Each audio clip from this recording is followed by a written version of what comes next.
প্রিয় দর্শক, আসসালামু আলাইকুম। আমি ডক্টর মোস্তফা সরওয়ার আপনাদেরকে শুভেচ্ছা এবং স্বাগত জানাচ্ছি।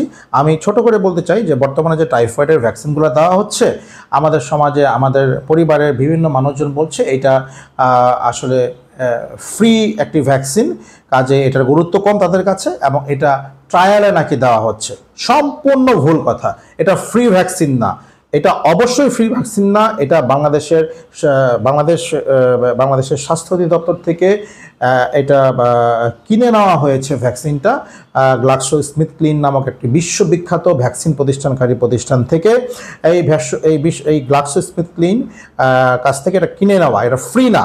এবং এই ভ্যাকসিনটা অবশ্যই বিশ্ব স্বাস্থ্য সংস্থা কর্তৃক প্রি কোয়ালিফাইড একটি ভ্যাকসিন। প্রি কোয়ালিফাইড মানে হচ্ছে এই ভ্যাকসিনটা আসলে মানুষের জন্য আপনার কতটুকু নিরাপদ এইটা আগে তারা বিবেচনা করে বিশ্ব স্বাস্থ্য সংস্থা, এবং যখন দেখে যেটা সম্পূর্ণ নিরাপদ তখনই তারা এই একটি ভ্যাকসিনকে প্রি কোয়ালিফাইড সার্টিফিকেট দিয়ে থাকে। তো কাজেই আপনি যে ভ্যাকসিনটা দিচ্ছেন এটা বিনামূল্যে নয়, এটা গভর্নমেন্টকে উচ্চ মূল্যে এই ভ্যাকসিন প্রতিষ্ঠানকারী যে প্রতিষ্ঠান গ্লাক্সোস্মিথক্লাইন থেকে কিনতে হয়েছে, এবং এটা বিশ্ব স্বাস্থ্য সংস্থা থেকে স্বীকৃত সবচেয়ে নিরাপদ একটি ভ্যাকসিন। দর্শক, পরবর্তী পর্ব উপভোগ করার জন্য আপনাদেরকে আমন্ত্রণ রইল।